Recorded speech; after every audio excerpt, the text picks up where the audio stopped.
जब मैं रात में सपने देखता हूँ तो वो मुझे सच्चे लगते हैं। मैं फ़र्क नहीं कर सकता, मेरे सपने में मौजूद लोग वे बहुत सच्चे लगते हैं। मैं उनसे बात कर सकता हूँ, मैं उन्हें छू सकता हूँ और घटनाएं भी होती हैं। फिर जब मैं जागता हूँ मुझे पता होता है कि वो भ्रम था। क्या मेरे जीवन के लिए भी यही बात है? ये जीवन कितना सच्चा है? क्या एक दिन ऐसा होगा कि जब मैं जागूंगा तो ये सब मेरे लिए सिर्फ एक भ्रम होगा? The problem is you're reading bits and pieces of Zen. समस्या ये है कि आप ज़ेन को टुकड़ों में पढ़ रहे हैं। ठीक है, ज़ेन के टुकड़े खतरनाक हैं।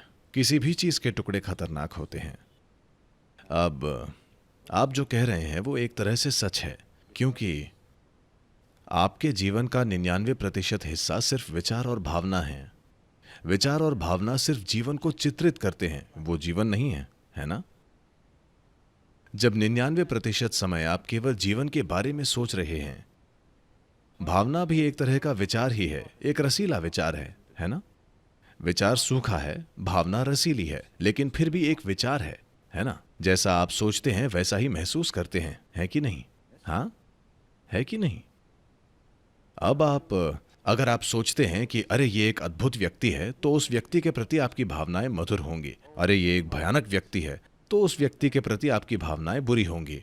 आप ये सोचकर कि ये एक अद्भुत व्यक्ति है, बुरी भावनाएं नहीं रख सकते। आप ये सोचकर कि ये एक भयानक व्यक्ति है, अच्छी भावनाएं नहीं रख सकते, है कि नहीं? क्योंकि जैसा आप सोचते हैं वैसा ही महसूस करते हैं। विचार और भावना अलग नहीं है, वे एक ही चीज हैं। वे सिर्फ विचार हैं, एक सूखा है, दूसरा रसीला है। चूंकि ये रसीला है, ये लंबा चलता है, इसलिए आपको लगता है कि वे अलग हैं। तो आप ऐसे सोच सकते हैं। आज आप सोच सकते हैं ये एक अद्भुत आदमी है, कल उसका कोई काम आपको पसंद नहीं आता, आप अचानक सोच सकते हैं ये एक भयानक आदमी है। आपका विचार तुरंत 90 डिग्री मुड़ जाता है, पर भावनाएं इतनी जल्दी नहीं मुड़ सकती। वे लंबा समय लेती हैं। इसमें कुछ दिन या एक महीना लग जाता है, लेकिन कुछ समय बाद वे विचार से आकर जुड़ जाएंगी, है कि नहीं? हाँ, वे ज्यादा समय लेती हैं। भावनाएं तुरंत नहीं मुड़ेंगी, इसीलिए आपको लगता है कि वे अलग हैं। वे अलग नहीं हैं, वे एक ही हैं। ये सिर्फ विचार हैं, एक सूखा है, दूसरा रसीला है। तो आपका पूरा जीवन सिर्फ विचार और भावना है, तो ये एक सपने की तरह ही है। ये है।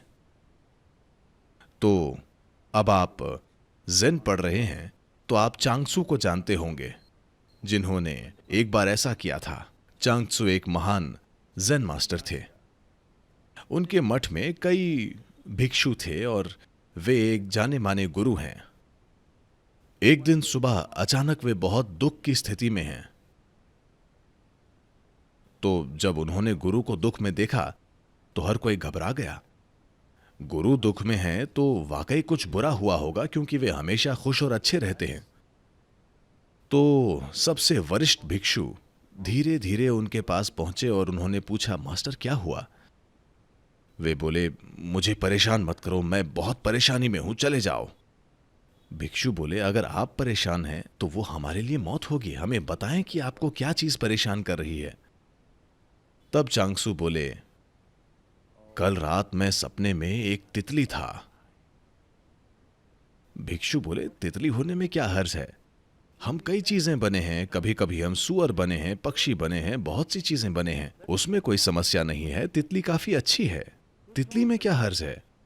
उन्होंने कहा, बेवकूफों, तुम्हें समझ में नहीं आ रहा कि जब मैं तितली था मैं वाकई में उड़ा। मैं जाकर फूल पर बैठा, मैंने फूल को महसूस किया, मैंने फूल को सूंघा, मैंने फूल को चखा, वो सब सच था। अब मुझे ये नहीं पता कि मैं चांगत्सू तितली बनने का सपना देख रहा हूं या मैं तितली हूं जो चांगत्सू होने का सपना देख रही है। सच क्या है? क्योंकि दोनों समान रूप से सजीव और सच्चे लगते हैं। जब आप सिर्फ विचार प्रक्रिया पर जीते हैं तो ऐसा ही होता है।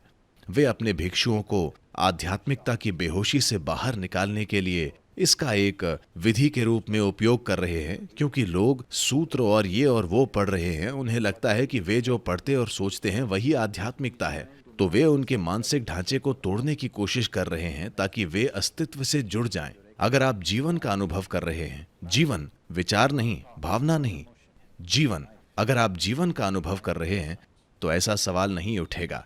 लेकिन जब आपका ज्यादातर जीवन सिर्फ विचार और भावना होते हैं तो ये बिल्कुल सही है, ये बिल्कुल एक सपना है, ये सिर्फ एक और चित्रण है।